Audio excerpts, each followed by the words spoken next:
Assalamualaikum warahmatullahi wabarakatuh, Sobat RH sekalian. Jumpa lagi kita di channel yang keren ini. Keren Janas ya. Kali ini saya ada tamu istimewa ya. Sebenarnya tidak terlalu jauh, apalagi kalau dari Batam. Kalau dari Batam cuma nyebrang ya.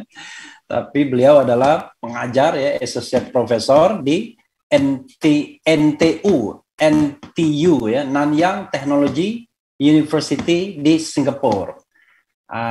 Beliau kemarin yang coret-coret naskah akademik pindah ibu kota. Nanti kita tanyakan kenapa itu dicoret-coret, katanya dagingnya nggak banyak ya. Dan juga pernah coret-coret paper dari Profesor Megawati. Itu yang saya baca. Beliau adalah Bro, saya panggilnya Bro Daeng Sulfikar Amir. Assalamualaikum warahmatullahi wabarakatuh, Daeng. Waalaikumsalam warahmatullahi wabarakatuh, Bang Refli, apa kabar? Oke. Saya tidak salah kan kalau panggil Daeng ya? Tidak salah ya. Walaupun saya jarang dipanggil Daeng di sini. Oh, nggak ada yang tahu Daeng. Nggak ada yang tahu ya. Soalnya beliau adalah dari Bugis Bone dan Bugis satunya lagi Daeng? Palopo. Jadi kalau saya panggil Daeng wajar. Tadi saya mau panggil Andi, tapi rupanya Andi itu katanya bangsawan. Nah, beliau kebetulan orang yang bukan bangsawan. Rakyat jelata saya. Rakyat jelata ya, tetapi bisa mengajar di NTU ya. Daeng, langsung saja Daeng ya. Ini pertanyaan pertama ya, trivia. Ya. Daeng setuju atau tidak setuju ibu kota pindah? Saya pada prinsipnya setuju pemindahan ibu kota. Jadi sebenarnya itu dulu. Oke ya. Jadi kita catat poinnya setuju. Oke, saya mau tanya lagi. Daeng setuju pindah di Penajam, Pasir Penajam, Kalimantan Timur?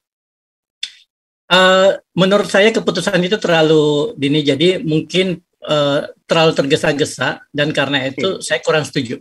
Oke, kurang setuju. Memang kalau sama Associate Professor ini memang tidak bisa iya dan tidak ya. Jadi setuju dan kurang setuju ya. Daeng setuju perpindahan ibu kota itu dilakukan tahun 2024. Sangat amat tidak setuju. Nah, sangat amat tidak setuju. Oke.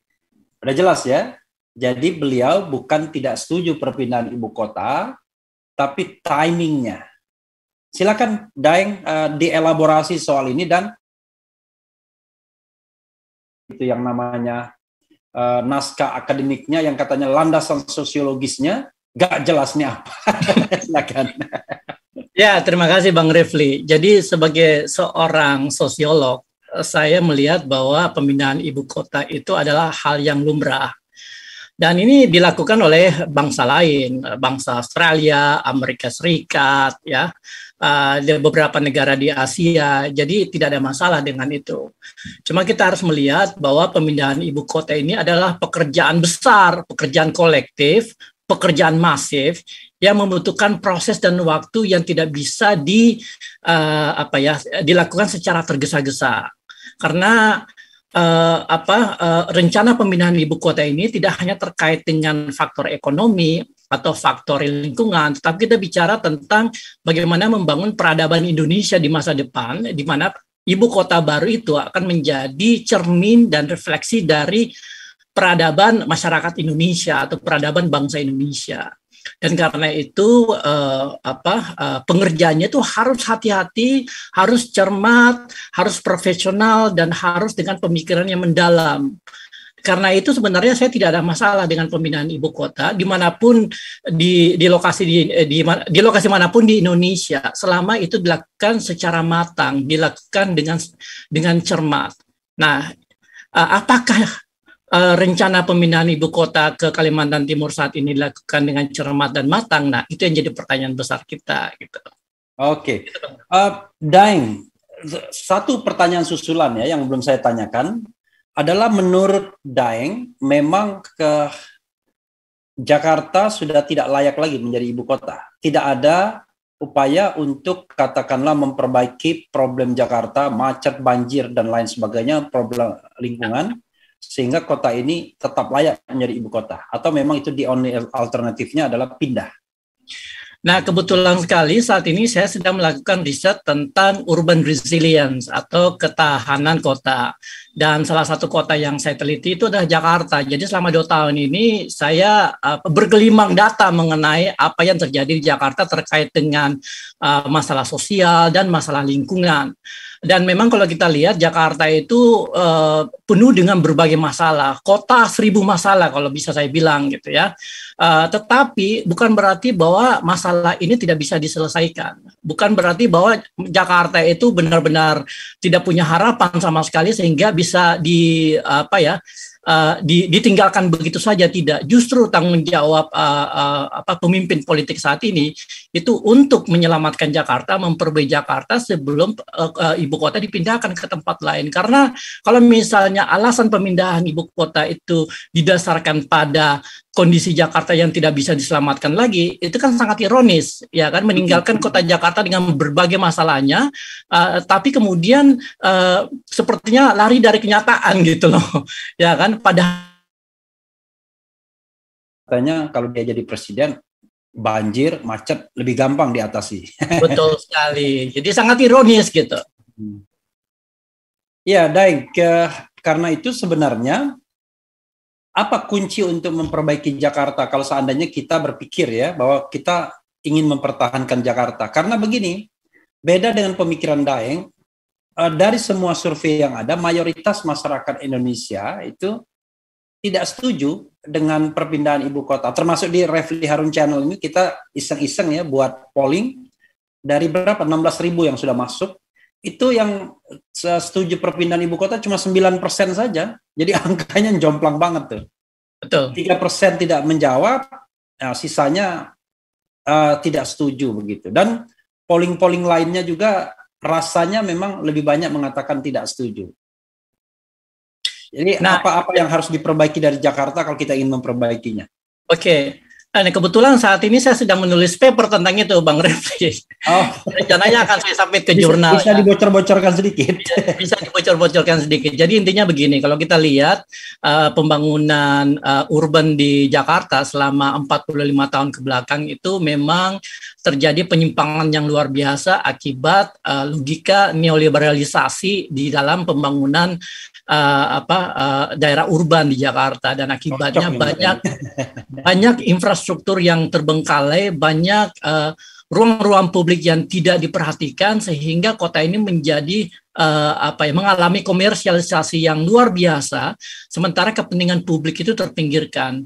Nah, ada satu fenomena menarik yang saya tulis di dalam paper saya, bahwa demokratisasi di Indonesia itu justru berdampak positif terhadap perbaikan lingkungan urban di Jakarta. Dan apa yang saya sebut sebagai demokratisasi di sini itu adalah transformasi sistem politik di mana gubernur Jakarta itu tidak lagi ditunjuk, tetapi dipilih secara langsung oleh masyarakat.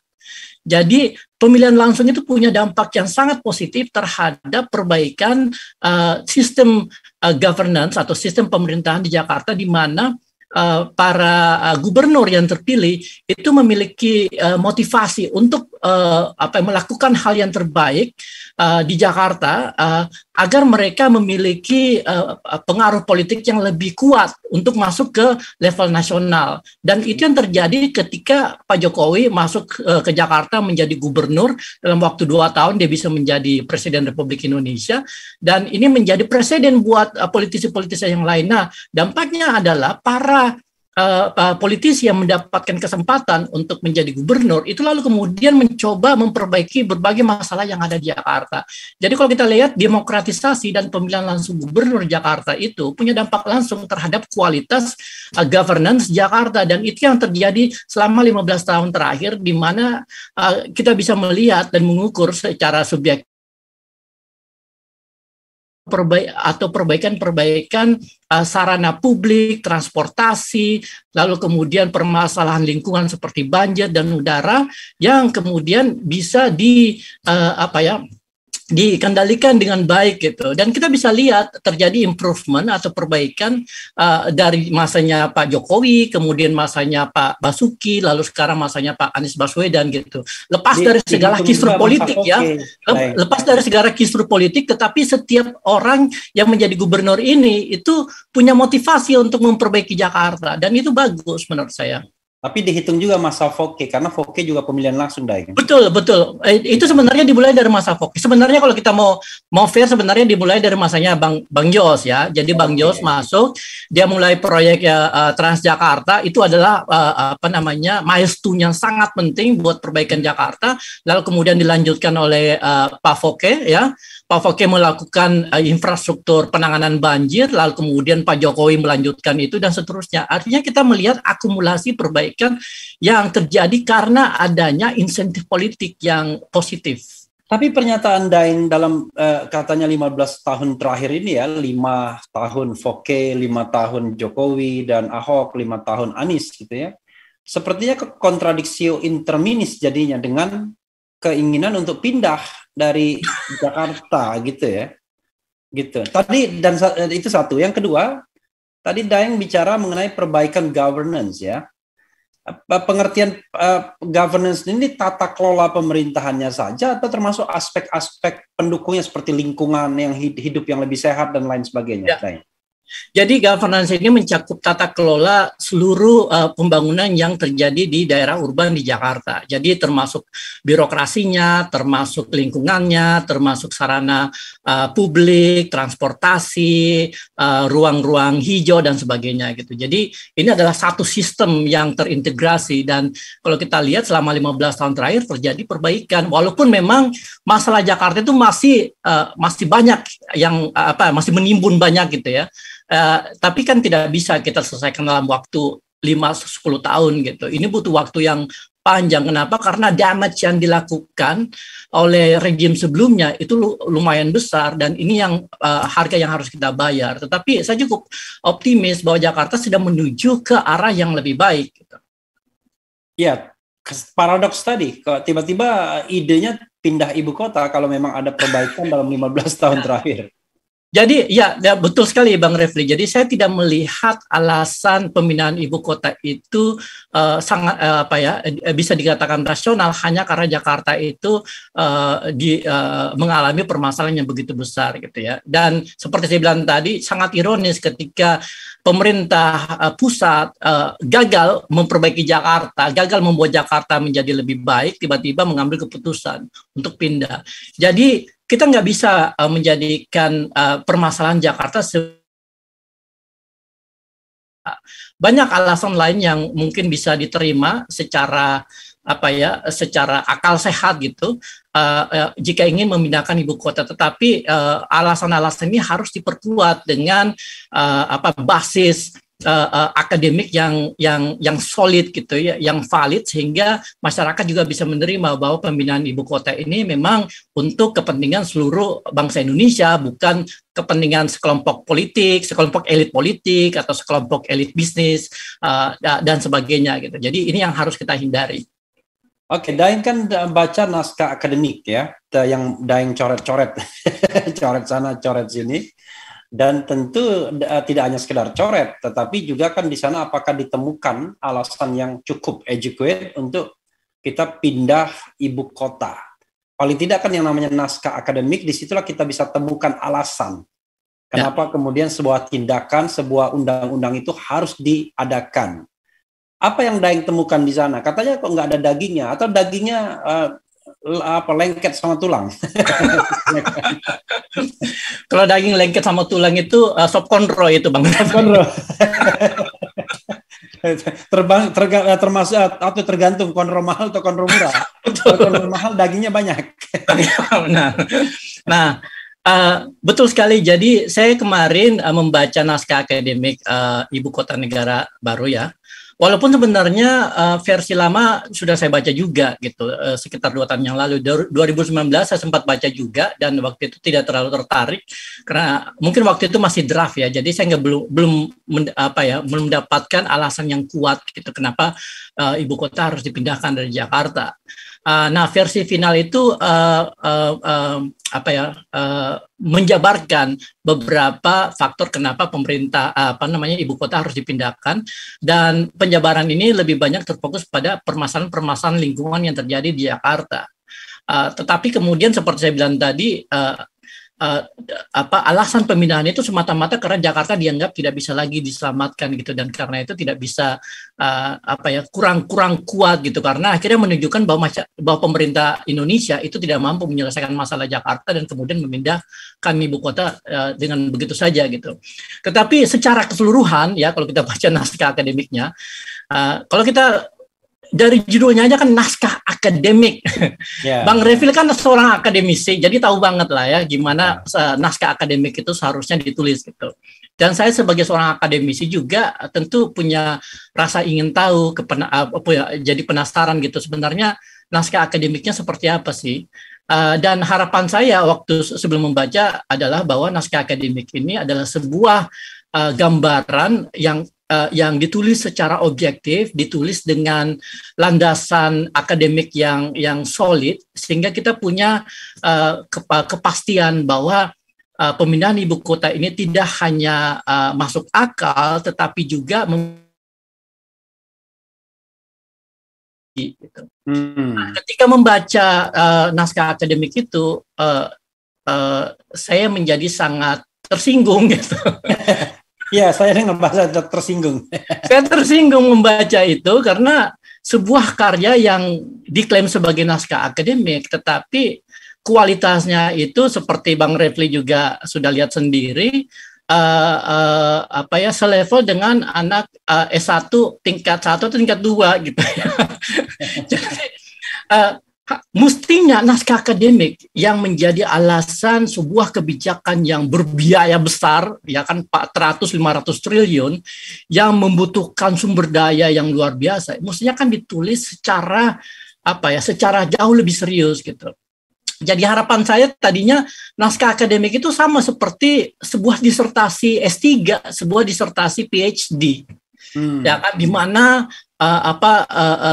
kajian literaturnya itu kaya, lalu kemudian metodologinya itu valid dan rigorous, dan kemudian alasan-alasan dikemukakan itu semua masuk akal gitu, berdasarkan pertimbangan-pertimbangan yang rasional. Nah, kalau kita lihat di naskah akademik itu ya, isinya itu kemana-mana ya, kemana-mana. Jadi misalnya di kajian literatur disebutkan bahwa ini adalah proses atau jenis perkotaan yang ada di dunia, mulai dari yang paling klasik sampai yang paling modern seperti smart city. Tetapi tidak ada kajian-kajian kritis mengenai setiap proses itu dan bagian mana atau model mana yang sesuai dan cocok untuk Indonesia sebagai sebuah bangsa, sebagai sebuah kebudayaan, sebagai sebuah peradaban. Nah, itu tidak ada. Terus tiba-tiba loncat ke landasan sosiologis. Nah, ini yang benar-benar membuat saya jadi sangat tersinggung, gundah-gulana gitu lah. Ya kan? Karena menggunakan kata sosiologis gitu loh. Dan sebagai seorang sosiolog, ya saya tentu sangat istilahnya itu ya seperti tadi saya bilang, sangat tersinggung ketika istilah sosiologis dipakai hanya untuk menjustifikasi alasan yang sangat simpel, yang sangat dangkal gitu. Jadi ketika membaca naskah akademik, saya langsung loncat ke landasan sosiologis dan saya mendapati landasan sosiologisnya ini cuma 4-5 paragraf pendek yang kemudian penjabarannya itu sangat sangat singkat, sangat umum, sangat dangkal. Nah, itu yang kemudian mendorong saya untuk mencoret-coret. Karena jangankan kontennya, penulisannya pun juga bermasalah. Betul. Kalimatnya tidak lengkap, penggunaan kata-katanya yang tidak tepat dan sebagainya gitu. Jadi saya pikir ini naskah akademik apakah dibuat secara serius, main-main, tergesa-gesa atau gimana gitu. Sementara inilah landasan dari suatu kebijakan yang diambil pemerintah yang akan menggunakan duit APBN dari pajak masyarakat. Dan itu banyak sekali.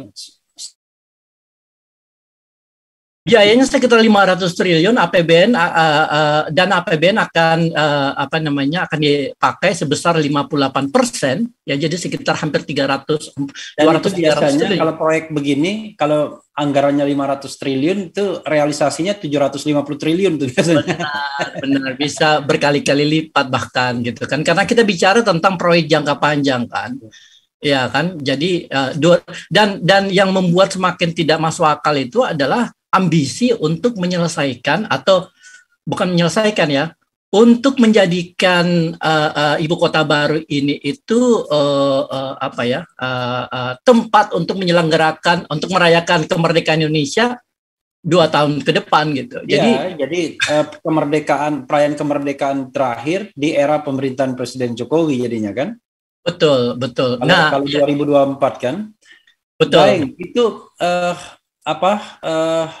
ya saya speechless juga ini ngomong soal ibu kota ini aja. Jadi kalau kita lihat misalnya, tapi speechless dalam pengertian yang negatif bukan positif. Kalau kita lihat misalnya ya soal naskah akademik tadi, itu kan terkesan bahwa keputusan sudah diambil terlebih dulu tahun 2019. Naskah akademik itu pokoknya mengkonfirmasi, melegitimasi keinginan Pak Jokowi. Kesannya kan begitu. Sehingga Bappenas tidak melihat penting lagi naskah akademik karena keputusan sudah diambil sebelum naskah akademik dibuat. Betul sekali. Sebenarnya kalau kita baca naskah akademiknya, di situ dikatakan bahwa mereka merujuk pada beberapa studi yang sudah dilakukan sebelumnya. Jadi memang Bappenas dan beberapa lembaga lain sudah melakukan studi pemindahan ibu kota, walaupun tidak spesifik disebutkan pemindahan ibu kota itu di Kalimantan Timur dan khususnya di daerah Penajam ya. Jadi mereka merujuk ke situ gitu. Dan kemudian akhirnya berlandaskan itu mereka membuat beberapa argumen dan sebagainya yang akhirnya terlihat dengan sangat jelas bahwa itu ditulis dengan tergesa-gesa. Tapi yang aneh itu adalah kan biasanya kalau mahasiswa S1 ya S2 lah biasanya kan paling senang tuh memamerkan literatur asing biasanya. Betul. Kan. Dan ini semua literaturnya literatur asing, kira-kira belasan literaturnya, dan terakhir itu yang 2017 kajiannya. Kemudian ada yang 1910. Ya, saya bertanya-tanya, kajian yang 2017 ke atas, yang memang produk bangsa Indonesia, produk urban planner di sini ya, yang katanya dirujuk sebagai sebuah hasil penelitian, mana? Kok nggak ada ya? Benar sekali Bang Refli, saya juga sangat kecewa dan juga terkejut gitu. Begitu banyak ilmuwan urban di Indonesia ya, di ITB, di UI, di UGM yang sudah menghasilkan naskah-naskah akademik yang dipublikasikan di jurnal bergengsi di dunia gitu. Ya kan, dan mereka memberi banyak penjelasan mengenai apa yang terjadi di daerah urban itu. Dipakai itu, saya bukannya xenofobik ya mungkin ada 2-3 yang mungkin masih relevan lah, tapi sisanya itu tidak relevan karena tidak membicarakan tentang pemindahan ibu kota, dan kemudian juga konteksnya itu tidak sesuai dengan kondisi yang dialami oleh bangsa Indonesia gitu. Jadi belum lagi kalau kita lihat tanggal publikasinya atau tahun publikasinya itu sudah outdated, sudah bertahun. Itu teori-teori klasik yang sudah udah tidak bisa dipakai lagi gitu. Tetapi itu dijadikan rujukan utama di dalam naskah akademik itu gitu. Artinya apa? Yang menulis naskah akademik itu tidak punya spektrum pengetahuan yang benar-benar luas mengenai bagaimana membangun dan mengelola sebuah ruang urban. Gitu. Tapi saya membayangkan ya, mungkin naskah akademik ini ya dibuat oleh, kalau birokrasi ini mohon maaf ya, mungkin nanti diklarifikasi oleh Bappenas. Ya mungkin pejabat-pejabat eselon 3 ke bawah aja, eselon 3, eselon 4 gitu. Nah, itu yang membuat saya kenapa Bang? Bos-bosnya itu biasanya dia tidak tertarik untuk bicara lagi kertas begini, langsung tertarik tengok-tengok lapangan, rasanya begitu. Nah, itu membuat saya merasa sangat kecewa. Kenapa? Karena Bappenas itu dulu dikenal sebagai badan pemerintah yang penuh dengan orang-orang pintar. Saya dulu waktu kuliah di ITB ya, tahun pertama, tahun kedua, cita-cita saya itu pengen kerja di Bappenas, Bang Refli. Kenapa? Karena reputasinya itu luar biasa. Sekarang di Bappenas juga, Badan Perencanaan Pembangunan Nasional Singapura. itu lain cerita, Bang Refli. Lain cerita. Nah, jadi Bappenas itu sebenarnya banyak orang pintar di dalamnya, banyak orang yang berpendidikan tinggi, yang bergelar S3. Dan saya tahu banget, saya kenal beberapa orang di sana gitu. Dan mestinya mereka mampu menulis naskah akademik yang jauh lebih berkualitas dibanding sama apa yang beredar di masyarakat gitu. Apa yang dijadikan landasan pemindahan ibu kota gitu. Jadi saya bertanya-tanya, kemana orang-orang yang ada di Bappenas ini yang berkualitas, berpendidikan tinggi, berwawasan luas, kemana? Kenapa mereka tidak dipakai? Belum lagi kalau kita bicara tentang akademisi yang ada di kampus-kampus, yang memiliki wawasan yang jauh lebih baik karena mereka bisa berpikir secara objektif kan. Ya kan, kenapa mereka tidak dipakai di UI, guru-guru besar di UI, di ITB, di IPB, dan sebagainya gitu. Karena itu yang jadi pertanyaan besar saya juga, Daeng ya, karena ini kan menyangkut sesuatu yang konkret, yang bisa dilihat lapangan ya. Kalau saya misalnya kalau bikin undang-undang itu kan ada undang-undang yang banyak teorinya doang misalnya kan, tapi ini kan undang-undang yang sangat konkret, ya kan, undang-undang yang betul-betul kajian field resultnya itu harus jelas ya, harus ceto ya kan, ya. Harus meyakinkan. Tapi ketika referensinya asing semua dan itu yang mutakhirnya cuma 2017, ya tentu saja orang bertanya-tanya. Hanya berdasarkan wangsit, mimpi saja. Lalu kajian itu nggak penting, yang penting pokoknya saya udah bicara pindah ya pindah gitu-gitu. Kesannya kan begitu jadinya. Benar-benar. Ini juga jadi pertanyaan saya gitu ya. Jadi pemerintah itu sering tidak segan mengeluarkan dan membayar ratusan ribu dolar, ya puluhan ribu dolar ke konsultan asing kayak McKinsey dan sebagainya gitu ya, ketika mengambil suatu kebijakan gitu. Nah, untuk hal yang jauh lebih penting, jauh lebih krusial seperti pemindahan ibu kota, kenapa kualitasnya seperti ini? Kenapa pemerintah tidak mengeluarkan biaya untuk untuk mendanai riset kecil yang dilakukan oleh guru-guru besar di Indonesia di dalam mengkaji pemindahan ibu kota secara lebih serius gitu. Kenapa hasilnya seperti ini? Hasilnya tidak, rekomendasinya tidak pindah. Kan sebenarnya mereka iya kan sebenarnya kalau misalnya mereka melakukan studi seperti itu kan bisa buat beberapa skenario kan. Jadi misalnya ada 3 skenario. Pertama pindah tetapi di sini. Kedua pindah tetapi di sana, ya kan. Kemudian 3 tidak pindah tetapi begini gitu. Jadi setiap skenario itu ada hitungan cost and benefit-nya gitu. Iya kan.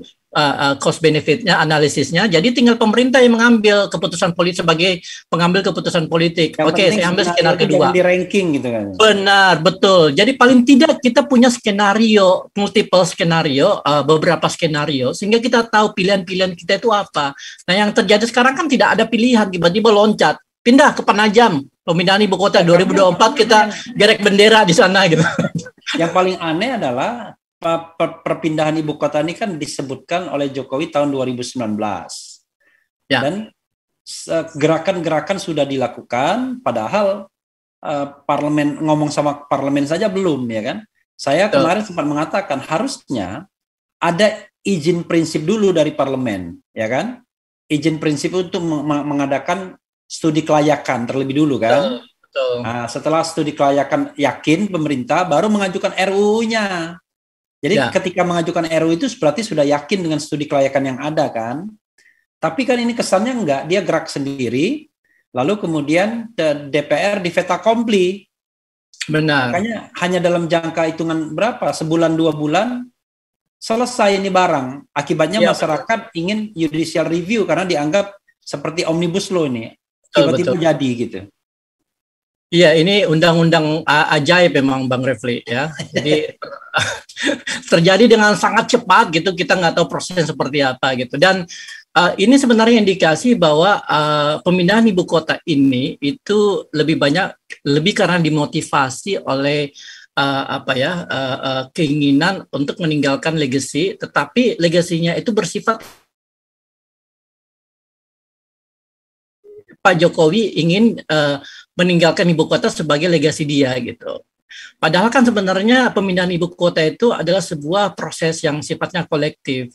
Mungkin kita bisa tetap mengingat Pak Jokowi sebagai orang yang pertama kali ya memprakarsai pemindahan ibu kota, tetapi kemudian tidak perlu dipaksakan bahwa ini harus selesai dalam waktu 2 tahun minimal. Pak Jokowi bisa ke sana dan menggerek bendera tadi gitu. Maksudnya dibiarin aja prosesnya. Jadi beliau memulai parlemen membicarakan, masyarakat mendiskusikan, berdebat dan sebagainya. Ya kan, apapun hasilnya, kalaupun misalnya ibu kota itu pindah, akan jauh lebih socially acceptable gitu loh, politically acceptable, karena masyarakat tahu alasannya seperti ini, kemudian dampaknya seperti ini, konsekuensinya seperti ini gitu. Jadi semua dilakukan secara demokratis gitu. Daeng melihat nggak ya ada potensi untuk mangkrak ini ya? Kita kan sudah di fait accompli dengan beberapa proyek. Paling jelas di depan mata orang Jakarta adalah proyek kereta cepat. Ini proyek ini maju kena, mundur kena, kata Warkop DKI Dono Kasino Indro ya kan? Ya. Bisa juga dikatakan dimakan mati ibu, tidak dimakan mati bapak. Ya. Betul. Ini proyek ini yang tadinya hanya dalam tanda kutip hanya puluhan triliun, sekarang sudah lebih dari 100 triliun kereta cepat. Betul. Ada juga beberapa bandara yang mangkrak ya, Bandara Kertajati, ada juga pelabuhan yang mangkrak. Jadi mangkrak itu tidak hanya karena dia tidak selesai, tapi sudah selesai tapi tidak bisa digunakan sesuai dengan fungsinya. Nah, ada orang yang mencatat sampai berapa proyek yang mangkrak tersebut. Tiba-tiba kita proyek ibu kota ya, saya tidak bisa membayangkan karena memang bukan ahli di bidang itu. Tapi kalau Daeng punya gambaran enggak?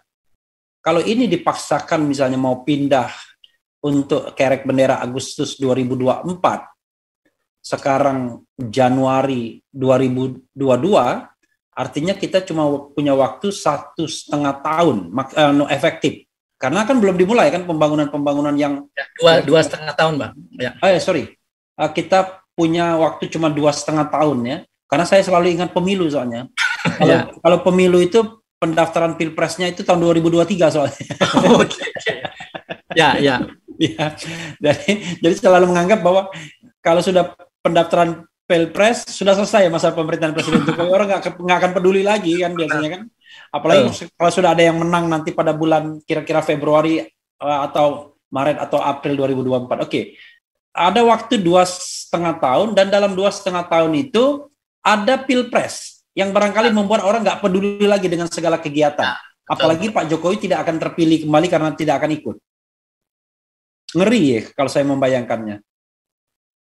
Nah, ya sama seperti Bang Refli, sebenarnya saya juga bukan ahli ekonomi proyek ya, atau manajemen proyek gitu ya. Jadi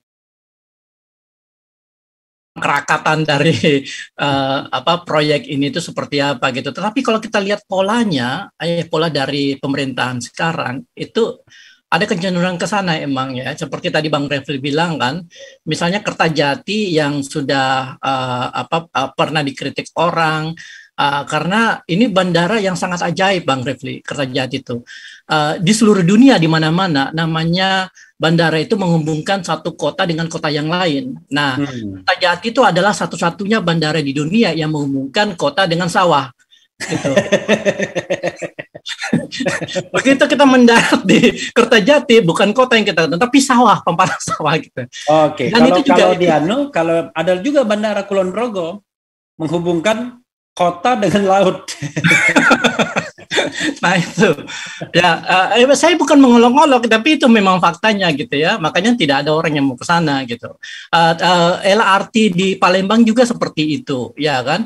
Lalu kita nggak tahu potensi kerugian yang akan dialami dari proyek kereta api cepat. Jadi saya sendiri belum berani menjudge bahwa ibu kota yang akan dibangun di Kalimantan Timur itu akan mangkrak atau tidak. Tetapi sebagai seorang sosiolog yang mempelajari proses urbanisasi dan transformasi, kota yang biasanya lebih sustainable, lebih bertahan lama itu adalah kota yang dibangun dari bawah ke atas, bottom up. Bottom up, oke. Pelan-pelan orang-orang datang membangun ini, top down seperti ini kan? Betul. Nah, ini pemerintah melakukan top down, dan yang fatalnya adalah pemerintah kita ya dari zaman sejak merdeka sampai sekarang itu belum pernah punya pengalaman membangun kota yang bersifat top down. Ada nggak kota yang dibangun dari atas ke bawah jadi gitu dan berhasil? Roro Jonggrang. Nggak ada model, nggak ada model. Kecuali Candi Prambanan Roro Jonggrang gitu. Itu era Bondowoso aja. Itu era mistik itu bang, era mistik. Nah, ada beberapa negara yang mampu melakukan itu, seperti misalnya Dubai, ya kan, Abu Dhabi, dan tentunya Tiongkok, Cina, ya. Ya, mereka punya kapasitas untuk melakukan itu secara finansial, secara teknologis. Artinya ketika pemerintah saat ini mau melakukan pendekatan top down untuk membangun sebuah ibu kota baru ya, yang membutuhkan kapital yang sangat besar jumlahnya, yang membutuhkan teknologi dan membutuhkan sumber daya manusia, satu-satunya cara untuk bisa berhasil adalah dengan meminta negara lain untuk melakukan itu gitu. Meminta negara lain termasuk juga mengimpor penduduknya gitu. Itu saya nggak berani. Itu saya nggak berani. Yang menarik adalah ketika pasir penajam ini dinyatakan sebagai ibu kota, kan one thing for sure sudah naik langsung harga tanah kan? Ya, pasti 10 kali lipat konon katanya. Kemudian belum lagi bayangkan ya, siapa yang akan tinggal di sana. Kalau dia ASN, apakah ASN mau dikasih asrama begitu ya? Benar. Termasuk yang sudah berkeluarga misalnya, dikasih asrama saja. Kalau mau dikasih rumah, nanti pebisnis mikir, wah enak sekali jadi ASN kan? Karena rumah itu bernilai ekonomis kalau dia jadi perumahan misalnya. Kalau saya membayangkan, ini analisis saya, yang membeli itu orang-orang kaya Jakarta dan daerah, tapi biasanya dia nggak akan tinggal di sana, cuma sebagai aset saja. Atau sekali-sekali kalau dia ada keperluan di ibu kota, dia ada rumah, ya kan? Sama seperti orang Jakarta beli rumah di Jogja misalnya, kan begitu? Di Bandung, ya. Di Bandung misalnya. Yang kedua adalah yang mau tinggal di sana ya orang asing yang memang ditugaskan untuk membeli properti dan tinggal di sana. Betul sekali. Sebuah ekspansi neolib dalam tanda kutip ya kan? Ekspansi neolib oleh negara yang tidak liberal misalnya kan, orang mengatakan wah siapa yang membeli properti, jangan-jangan ya orang-orang dari Tiongkok yang mampu membeli ya kan, sekarang mereka punya kapital yang luar biasa untuk bisa membeli properti dimanapun di dunia ini begitu. Nah kalau begitu caranya kita kaitkan dengan ketahanan kota tadi. Bagaimana kota ini bisa bertahan ya dalam pengertian yang mungkin ilmu daeng ini. Saya kan nggak persis tahu apa saja aspek dari urban resilience itu, tetapi pasti kan ada masalah di sana nantinya.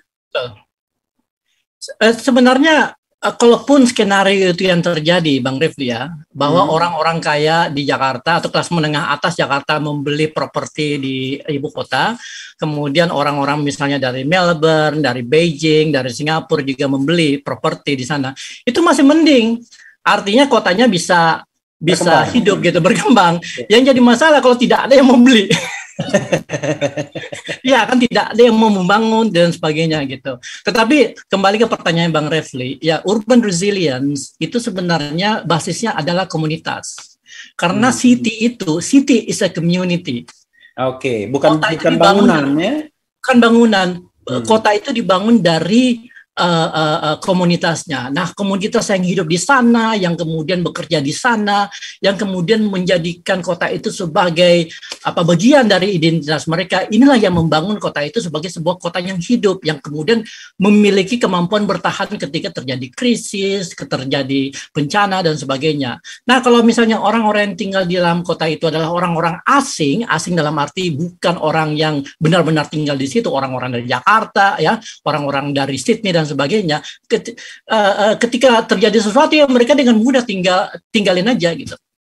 Ya kan, sama seperti yang terjadi di Dubai dan Abu Dhabi, di mana ketika terjadi krisis orang-orang kayanya itu pada pindah, dan kemudian akhirnya ada beberapa bagian dari kota di sana itu menjadi kota hantu karena tiba-tiba para pemilik propertinya itu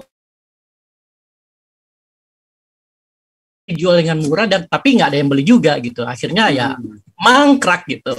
Jadi itu yang skenario yang mungkin saja terjadi ketika pemindahan ibu kota ini dilakukan dengan tergesa-gesa, terburu-buru, tanpa perhitungan yang matang, dengan asumsi-asumsi yang tidak ada landasannya gitu. Daeng, ada yang mengatakan kalau di negara lain, saya tidak tahu ya persisnya, oke saja pindah ibu kota, tetapi ya tidak sejauh Jakarta Penajam, ya kan, Pasir Penajam. Paling tidak kalau geser yang masih masuk akal lah, yang reachable dengan jalan darat, agar kemudian transformasinya itu bisa dilakukan secara perlahan, ya kan, dan kemudian tidak kaget-kagetan seperti itu. Kalau sekarang kan saya membayangkan bolak-balik Jakarta Penajam itu Jakarta Nusantara lah kira-kira begitu ya. Jakarta Nusantara itu membutuhkan biaya yang sangat besar, dan ya mungkin proses untuk menjadi kota yang sesungguhnya akan terhambat juga dibandingkan kalau misalnya pelan-pelan. Kalau dulu kan ada rencana mau dipindahkan ke daerah apa, Joglo ya, Jonggol misalnya. Kan kalau itu kan dari Jakarta kan nggak begitu jauh misalnya. Jadi pelan-pelan. Atau kita sebar dulu tuh yang namanya ASN, kalau yang di Bekasi ada kantornya, Bogor dan lain sebagainya. Gimana menurut Daeng? Nah, ini sebenarnya yang missing di dalam rencana pemindahan ibu kota. Kita tidak pernah membicarakan skenario-skenario yang bisa kita pilih gitu, ya kan? Tiba-tiba ya langsung pindah ke Kalimantan Timur gitu. Dan kalaupun akhirnya pindah ke Kalimantan Timur, di dalam naskah akademik dan sebagainya itu saya belum melihat roadmap dari pemindahan proses pemindahan ibu kota gitu. Karena implikasi dari pemindahan ibu kota itu banyak banget, tidak hanya pemindahan ASN, relokasi ASN yang jumlahnya jutaan orang, kemudian kantor-kantor dan perlengkapan yang ada di Jakarta yang milik pemerintah pusat dipindahkan ke sana, tetapi juga status kota Jakarta akan jadi apa gitu. Ya kan, itu yang harus dipikirkan mestinya dalam satu paket ketika kita memutuskan untuk memindahkan ibu kota. Ini Jakarta mau diapain? Apakah dia akan menjadi bagian dari Jawa Barat, menjadi provinsi sendiri, atau mungkin menjadi daerah khusus ekonomi baru gitu, ya kan? Jadi seperti itu. Tapi kemudian memang kembali ke pertanyaan Bang Rifli tadi, kita nggak pernah diberikan opsi-opsi mengenai pemindahan ibu kota ini. Ya kan, dan kita tidak pernah melihat perhitungan yang matang, kalkulasi cost and benefit dari opsi-opsi yang ada gitu. Tiba-tiba ya sudah 2019 pada saat pidato pelantikan presiden, Pak Jokowi langsung bilang pada tahun 2024 kita sudah pindah ibu kota gitu. Jadi ini hal yang tiba-tiba ujuk-ujuk ya terjadi gitu, dan ini yang membuat sarankan pertama ASN duluan pindah ya kan, sama pejabat-pejabatnya. Kedua politisi itu pindah semua ke sana. Biar Jakarta tidak diganggu politisi. Nah, sekarang masalahnya kalau politisi dipindahkan, tetapi shopping mall-nya tidak dipindahkan terlebih dahulu, belum tentu juga.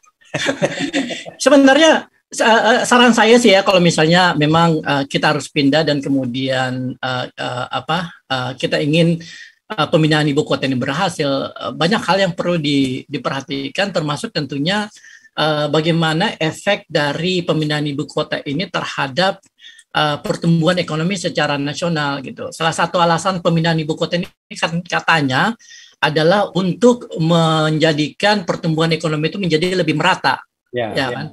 Tetapi saya belum pernah melihat model atau penjelasan saintifik bagaimana proses pemindahan ibu kota ini itu akan mendorong pertumbuhan ekonomi di luar Jawa.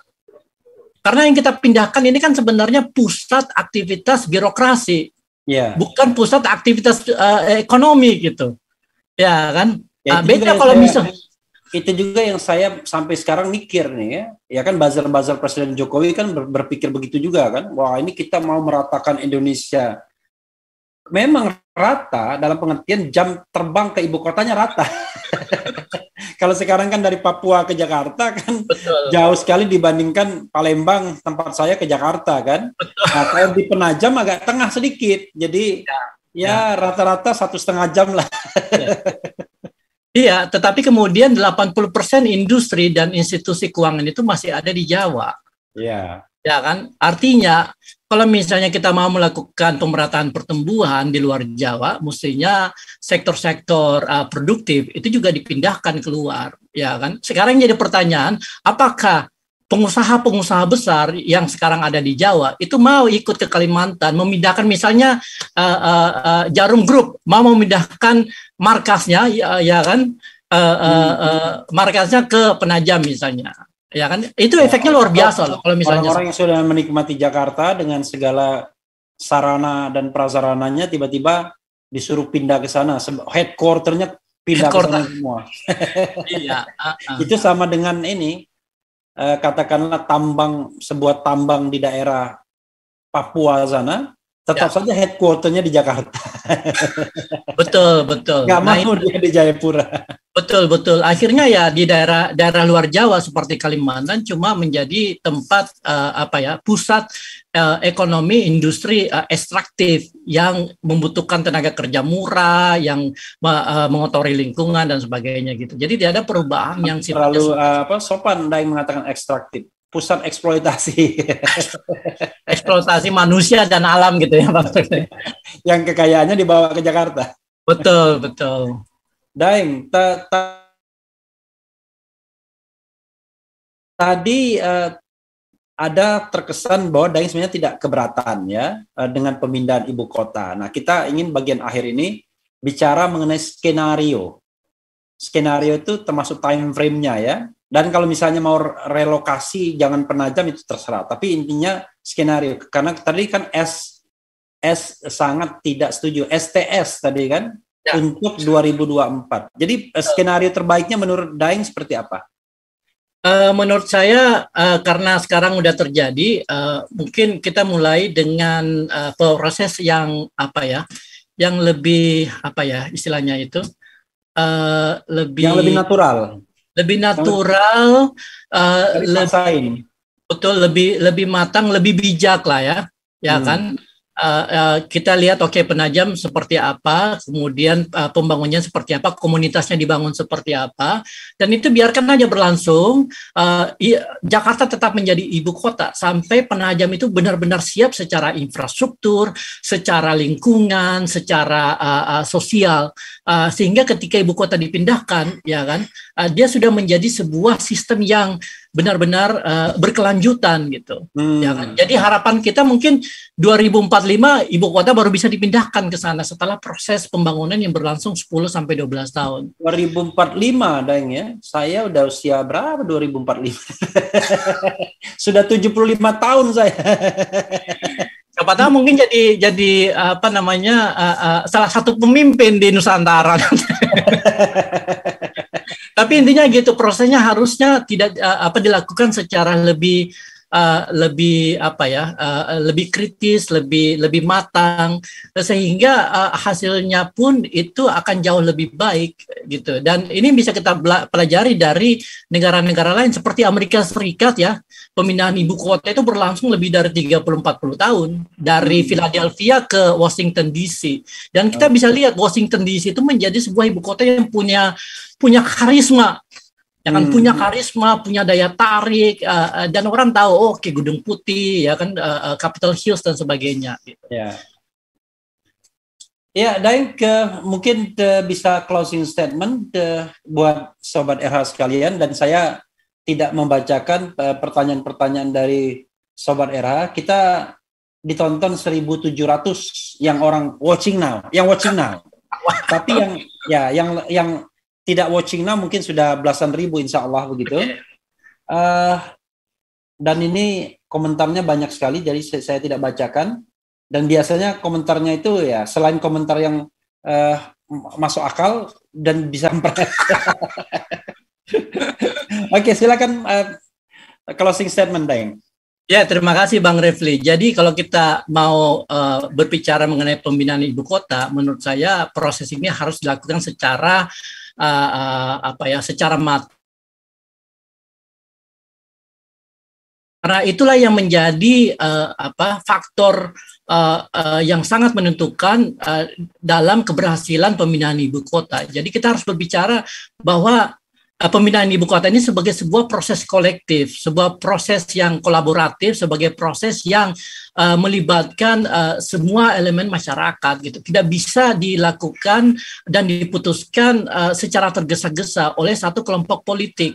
Karena akhirnya itu akan berdampak terhadap image Nusantara sebagai ibu kota sebagai semata-mata sebagai milik kelompok politik tertentu. Kita inginnya Nusantara ini menjadi kota buat seluruh masyarakat Indonesia, dan karena itu prosesnya harus hati-hati, prosesnya harus melibatkan pemikiran-pemikiran yang bersifat pluralistik sehingga komponen-komponen yang ada di masyarakat itu bisa terrefleksikan di dalam perencanaan dan pembangunan ibu kota Nusantara. Segitu Bang Refli.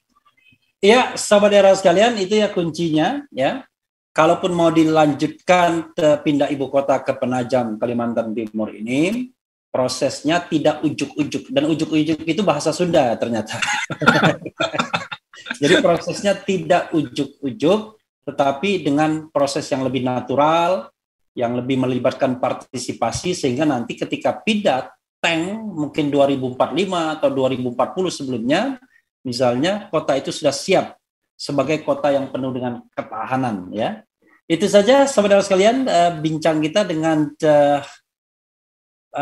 namanya Zulfikar, nggak biasa. Biasanya Zul, orang ini Zulfikar Amir, PhD dari Nanyang Technology ya, University.